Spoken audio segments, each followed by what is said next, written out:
fiction, science fiction, horror, fantasy, crime, LGBT, thriller. You have now entered the House of Mystery. Welcome back into the House of Mystery. I'm Al Warren, and I'm grouchy, and we've got the incredible Joseph. Grouchy. I actually wear a shirt that has grouchy and grumpy on the front of it. Yeah. It's Joseph Goldberg. Joseph, that's my moniker today? Yeah. My real name? Well, we want you to sound respectful. Okay, Mom. Oh. I'm Joseph. Yeah. You just behave yourself, young man. I have other plans. Oh, I know. You do. Evil, terrible person. Anyway. Kind of like Jason, then. Yeah, now that is evil all the way down. He's a Noir killer guy. Noir killer, yeah. He kills Noir. No, yeah, he stops on those Noirs. Yeah. He kills the joy in reading Noir, season, maybe. He kills those Noir, yeah. Yeah. You'll never read another Noir like you've done here. So listen, we've got a writer with us. And his name's Jason Kristopher, and he's going to talk about, he's done all sorts of stuff here. He's done some, well, we'll just bring him in. So welcome, Jason. Thanks for having me, guys. Well, it's a pleasure, always. We like ruining careers one step at a time. One author at a time, one show at a time. Yeah. Hey, eat that elephant one bite at a time, man. Yeah, I get it. So we get rid of the competition. We have him on the show. Look at the time. Yeah, too late. Thanks for we got your us. name, we got your picture. It doesn't Here's matter. a lovely parting gift. Yeah, it doesn't matter. Yeah, bottle of Geritol when you're partying. I just had my 50th birthday last week, and I would rather not have that joke. Mere child. Yeah, That's a good we start. actually did something really cool for my 50th birthday. I wanted to go to Key West, but we couldn't afford it, so I decided to have a pop culture convention at my house called JasonCon 2025. So, wow. Yeah, it was a blast, actually. Did anybody show up? Believe it or I wasn't not. invited. Believe it or not, we did. We had about 30 people. We had a make your own gyro bar and a make your own taco bar. And I ran a pub quiz because I used to do pub quiz hosting for a company called Geeks Who Drink. And we had, it's all superhero themed because I'm a huge comic book nerd. So we had Avengers alerts, which were 5-minute TED style talks on passion projects and stuff. It was a lot of fun. And there was even a surprise cosplay contest. So let's talk writing. they had to come dressed as me, which was really funny. But I was actually going to say, the whole evil thing is pretty funny because one of my favorite accomplishments as an author is actually to be really good friends with Jonathan Mayberry. And Jonathan, if you're not familiar, writes the Joe Ledger series and the Rotten Ruins series and Pine Deep series and all of these other books. But he actually he Tuckerized me in his one of his latest books, Cave 13, one of the Joe Ledger books. And the opening to that book is my real name. Is Jason Ate-A-Lot. And I chose Jason Kristopher as a pen name because nobody wants to look up Ate-A-Lot on Amazon. And so the opening to that book says, Jason Ate-A-Lot is the scariest man you never met. I'm a supervillain. So I literally am evil, sort of. Well, there's nothing else. What else could you be? Right. He asked me if I wanted to be a good guy or a bad guy. He said, I haven't named the supervillain. I said, absolutely. If you're going to make me bad, make me super bad, so to speak. There you have it. Now we know. Yeah. The dark side is always stronger than the light side. Just ask Darth Vader. It's more fun too, right? So listen, Jason, let's get serious. Let's get serious here. Sure. Behave yourself. What exactly is it that you're doing with your life? I mean, what, like writing and publishing, like what, why? Well, it's funny because I say it's funny. It's not really that funny. It's not haha, but it's kind of crazy. I was at Comic Palooza a few years back and I'll call it maybe 10 years now, which is a big pop culture convention in Houston, Texas. And we were on a panel and somebody said, one of the panelists was asked, why do you write? And they said, we have to get out the fire in our heads. And if you look at my Patreon, that's what it's actually called, is The Fire in Our Heads. And I got permission to steal that, but that's basically why I do all this. It's because I've got all these stories rattling around in my head, and there's only so much room up there. You guys, I'm sure, have felt that too, not necessarily in that particular way, maybe, but I got to get it out of my head. And the only way to do that is to write them down. And if I'm going to write them down, I might as well try and get people to see the same movie that I have in my head. That's the basis of it. And then I started the publishing company because I had a lot of friends who also told really good stories, and I wanted to help them get those stories told. And so what's your primary, let's say, genre? Has it been like science fiction, fantasy, or do you have something else that you do more of? Yeah, I'm mostly known, I would say, although the idea of me being known for anything is kind of surprising, but I would be mostly known for the Dying of the Light series, which is a zombie apocalypse series, starting incongruously with the book named End, and ending with the book named Beginning. And it's all about the end of the world, and sort of this bookseller survives a zombie massacre in his hometown and ends up becoming a consultant, an inadvertent recruit, you might say, to a super secret military unit that's been killing zombies since 1800s, 1873, I believe it is, and tries to stop the end of the world. And of course he fails, and that's why there's book 2 and book 3. But yeah, it's really zombie horror is what I've been primarily known for, but I've got so many different irons in the fire. I write in all different kinds of genres. I even write superhero fiction, and I've got a young adult / maybe middle grade teddy bear adventure story that I want to write. So the next book I have probably coming out will be Loco Moco, which is my 1948 noir thriller set in Hawaii in 1948. Then after that, I have a book about called When Iron Wakes. It's a robot meets boy meets robot meets griffin adventure story on a topologically unique planet. And a short story collection later this year called Falling Toward Tomorrow. Yeah, I got a lot of stuff going on. Well, that's my question, Jason, because you're making me feel like an underachiever. Are you able to write multiple projects at the same time, or are you a one done guy? Well, it depends. I try to write whatever is, as my partner calls it, whenever the executive function chicken is with me, which is, there's a Facebook meme, a magic card, if you're familiar with Magic the Gathering, called the chicken of executive function. It's just, you have executive function for the next hour. So I try to write whenever I have that chicken, and write whatever has captured my interest in that moment. Generally speaking, though, if it's a larger than a short story, which take me 2 or 3 days at most to write, I generally write one book at a time, and then finish that, or at least finish that draft, and then go to the next book, and so forth and so on. So when you do a story like your end of the world story, and that, do you have the story first, or do you have the characters first?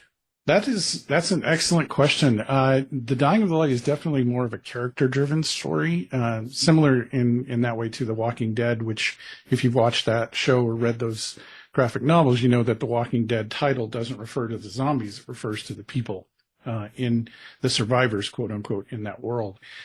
And for me, it's usually about the character. Something's happening to somebody in my head, and that's where it comes from. And then I just kind of build it out from there.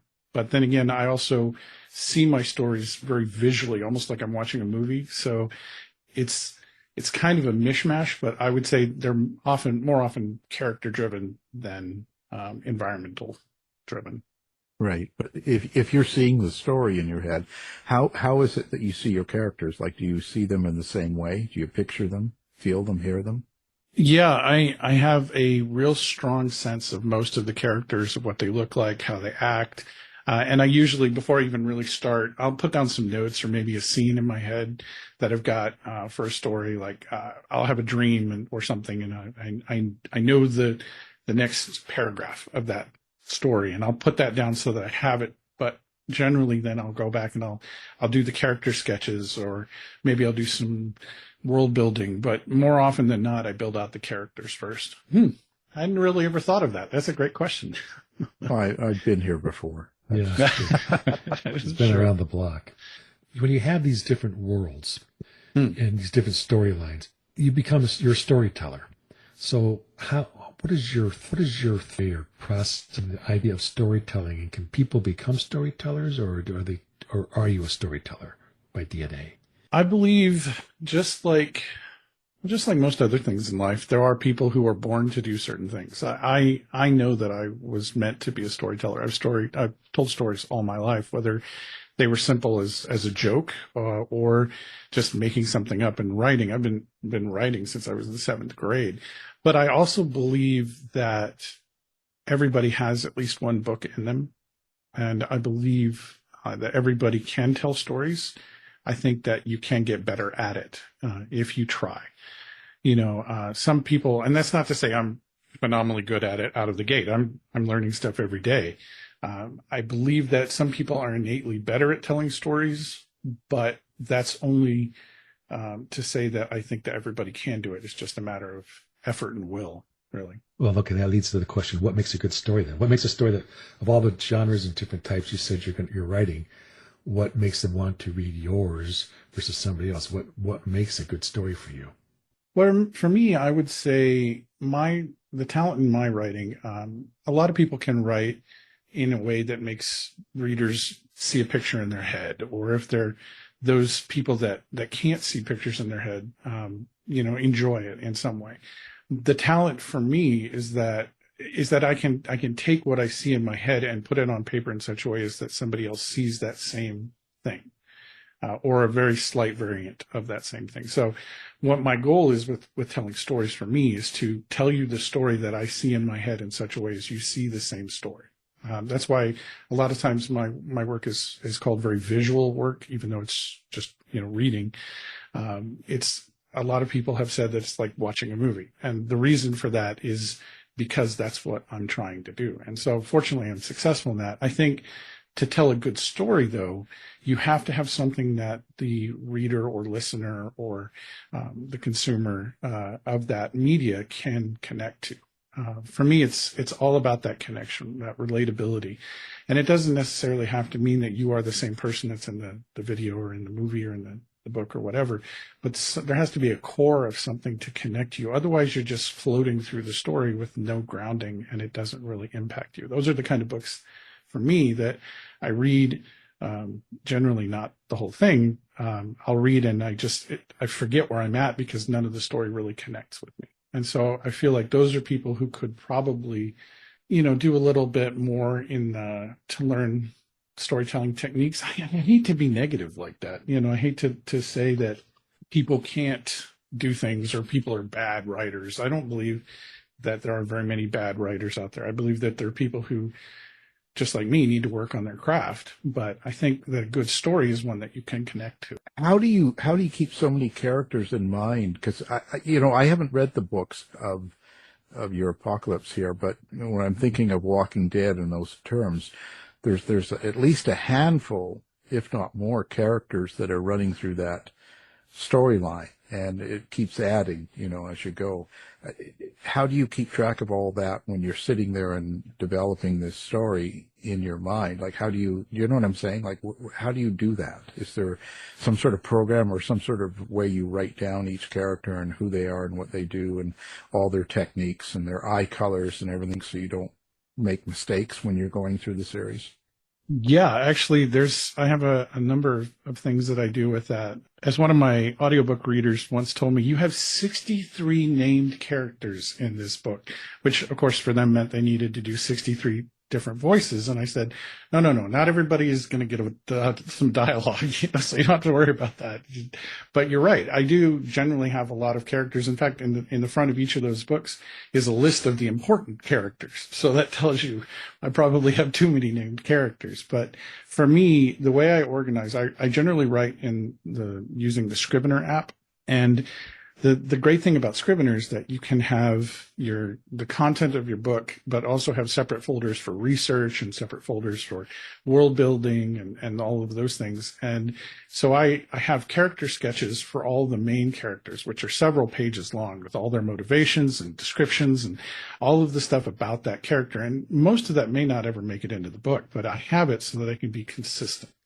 And for example, for my Griffin story, I have sapient griffins as well as humans. So for that story, for all the main characters or mainly reference characters, I created a spreadsheet that has all the different things about those particular characters. So when I was referencing the character in a scene, I would just have that going in my second monitor, and I'd be able to make sure that I did that. But I did run into that problem writing the first book, and I realized I needed some sort of system to keep that ready and available for me when I was writing.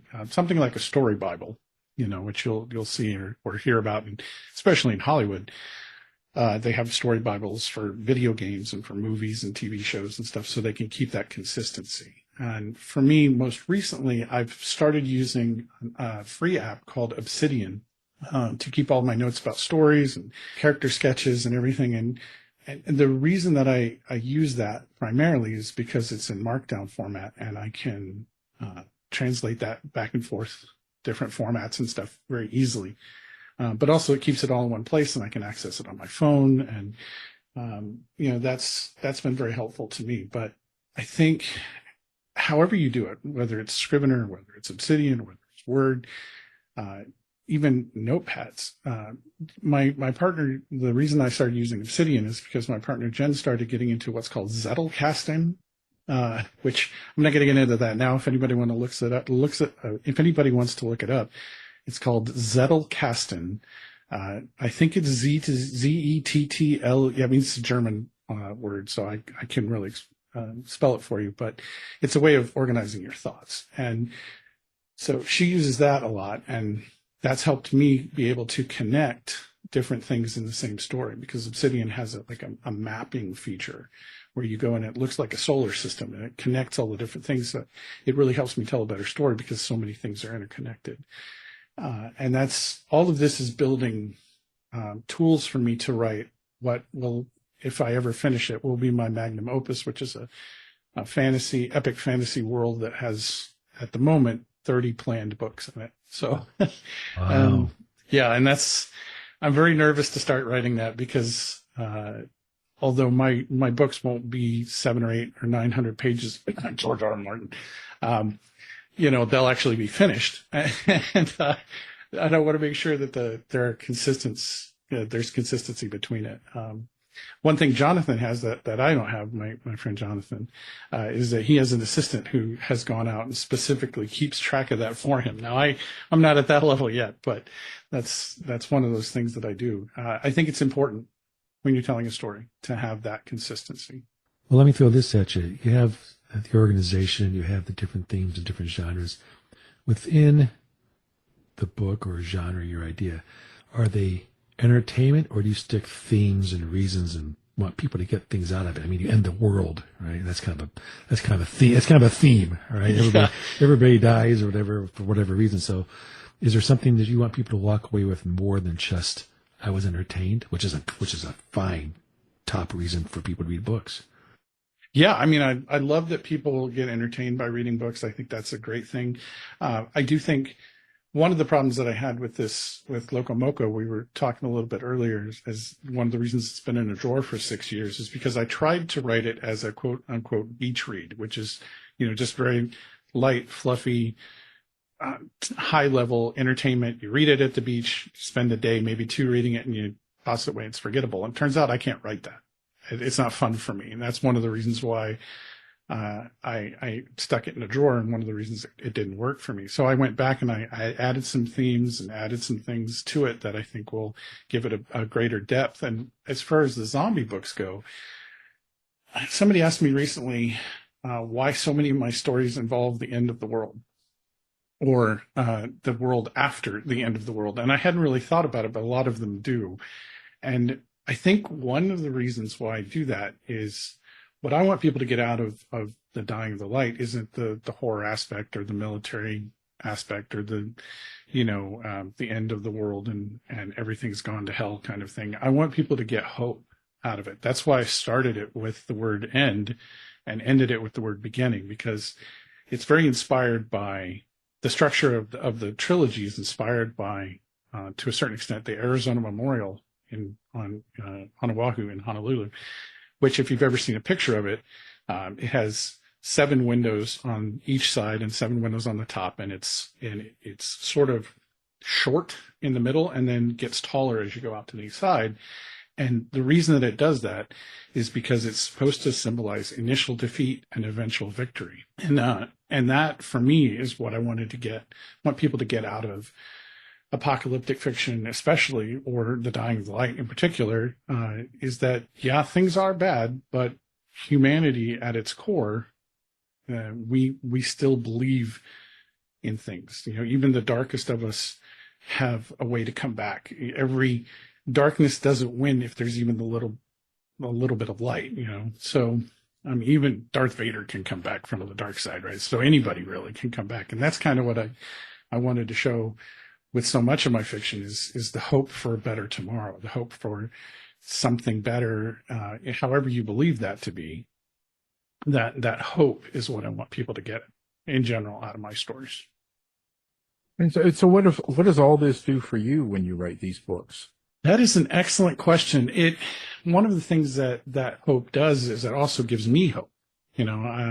Seeing the horrible things that humans can do to each other. Like in the books, it's not the zombies that are the worst enemy. In each of the books, it's humans that are the true enemy, just like in The Walking Dead. And for me, having that ability to overcome some of the darkest things you can think of, that gives me hope that we also, as a human society, might be able to do that. And not to drift too far aside from the discussion, but I think that a lot of us feel sort of anxious or depressed, maybe, or just unsure. And as much as I like writing for people who just want to be entertained, I also like the idea of helping people feel better, just in general. But, helping them see that light at the end of the tunnel and know that at least there's a chance that it's not a train. Well, I don't know. I was kind of hoping, but yeah, he's hoping for the train. At least it's fast. I gotta say that. At least it's fast. Yeah. Yeah. Well, that's important, Mm-hmm. Well, so listen, so where are you going next? It looks like you're talking about a noir. Let's talk about that. So where did that come from, and what can people expect from that? Well, this one is, I'll give you the short description for it that I've already written, even though the book's not fully done yet.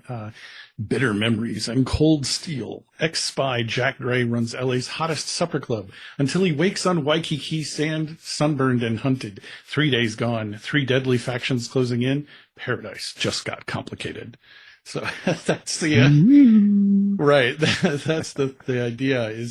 It's this guy who used to work for the OSS now just wants to leave all that behind and run his supper club in LA, which, if you're not familiar with a supper club is, I'm guessing you guys probably are, but for listeners who might not know what a supper club is, if you go and watch Indiana Jones or The Shadow, with Alec Baldwin, both of those movies, the second Indiana Jones movie is just stop after the supper club, just stop.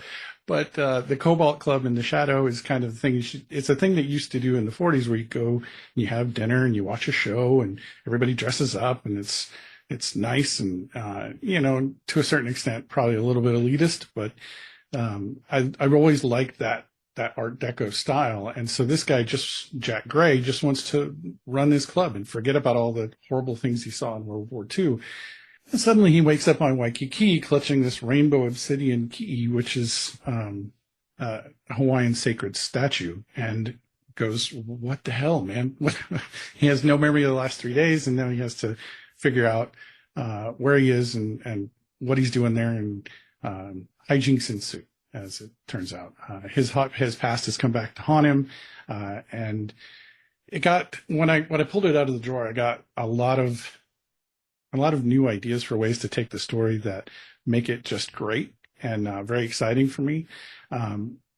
Unfortunately, one of the things for me that is important in storytelling is authenticity. And as it turns out, I did not, even with all the research that I did not know enough about Hawaiian culture and history, or at least I didn't know as much as I thought I did. And so I reached out to somebody that I know through a seminar that I go to every year, Superstars Writing Seminars. And they're Native Hawaiian, and they do sensitivity and authenticity readings. And they gave me back at a glance at the first few chapters, they gave me a dozen bullet points about why this doesn't work and that's not correct and this isn't correct, which is excellent. It was a little disappointing, but it's excellent because that helps me make a better story. And what they said was, you're writing for people who would never notice this. And I think that's a challenge a lot of us authors have, is that we're writing for people who would never notice those tiny little details.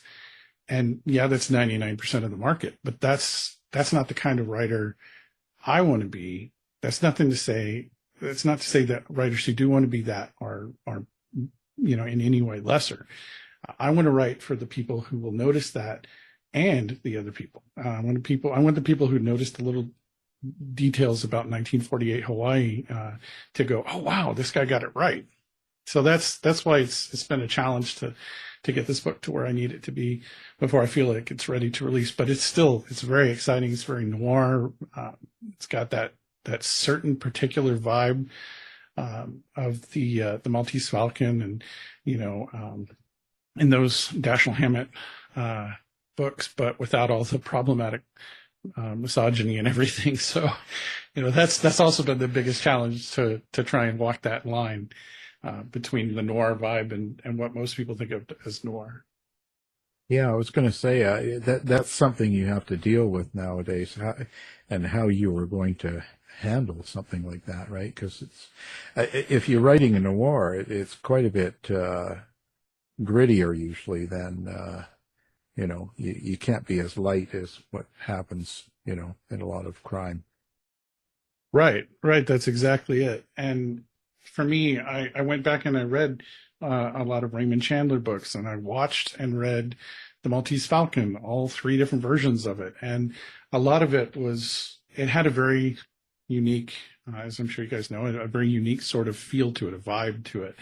But there was also a lot of stuff where I was like, ooh, yeah, I can't do that, and I write characters who are deep and conflicted and sort of real people that you can connect to. And some of the characters in those books didn't really feel that way to me. And so I tried to get that noir vibe while also writing good characters, which is the biggest thing. And trying not to use any racist or misogynistic language, which is, obvious for obvious reasons. No, why? So trying to appeal to every audience. Yeah, right. I don't understand. Yeah, I can't do anything easy, I guess. I always have to pick the hardest way to do things. It's just... It's tough, but because when you do something like that in a noir, if you're trying to make it realistic, you have to have some grit, especially if you're going back in time a little bit. Right. Because then the people don't sound real if they're not talking the way people did back then, or acting, or kind of having the same. But it's good to avoid a lot of that circumstance. I know what you're saying, but yeah, it's been a challenge, but I think I've walked that line, and my friends and other authors who've read some of the drafts, or at least some of the drafts, have said that it really strikes the noir tone without making you feel icky. So dirty, icky. Right. Yes. Right. They say that at Thrillerfest. Here's the icky seminar. Yeah. Yeah. I think it's important though, and not to throw shade on anybody, but I think it's one of those things that we as authors have a responsibility to enlighten, and that's not the right word, to elevate our prose, right? So we can tell a story that has the same output, the same goal, to get across, this is what happened to this person, and this is, these are the themes, and we can still tell that sort of storied structure without using that sort of problematic structure or language or whatever you would call it. I think it's our responsibility as authors, especially in a world that changes so fast, to do that. Now, that's not to say I'm going to go back and rewrite my first book, even though I really, really, really want to, because I'm such a better author now. But that's sort of a fixed little Doctor Who reference here. That's a fixed point in time, and I'm moving on. Because I could go back and I could rewrite that, or I could write the next book, and I think that's the better way to go. Wow, there you go. So let's talk about where people can find you. I mean, do you have social media, website? Do you have like a bar you hang out in, street corner? Like, where do people find Jason Kristopher? Well, I'm not going to give you my street corner because I don't want any competition. No. Yeah, Joe will be right there. Yeah, he's having a supper club. Yeah, I mean, I wasn't going to say it, but everybody has a hobby.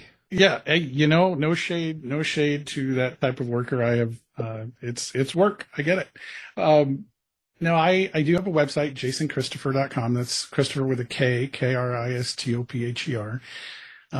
Because as easier as that is to find in Adelot, it's still, I still had to make it difficult. So it's just jasonkristopher.com. I also have a Patreon, patreon.com/thefireinOurheads, as we talked a little bit about. Because again, I had to make things difficult. I couldn't just do patreon.com/jasonkristopher. I do some newsletter. I do a monthly newsletter. The website is probably the best way to find me. You can find out my Patreon there. You can find my newsletter there. You can find links to all my books. All my books are on Amazon, for better or worse. I do have some short stories coming out in a couple of collections next year. In February, I have the newest short story that I've written, second newest short story that I've written, called Sonata in Z Minor, which is a new Walker Chronicle. I thought I was done with that series because you write 320,000 word books back to back about zombies, and you're pretty much done with zombies at that point, but who knew? So I have that. That'll come out in February. It's one of my best stories. My favorite story that I've ever written is actually in the anthology that was released last year called Weird Wilderness, a cryptid bestiary. And it's called The Girt Dug of New Bannockburn.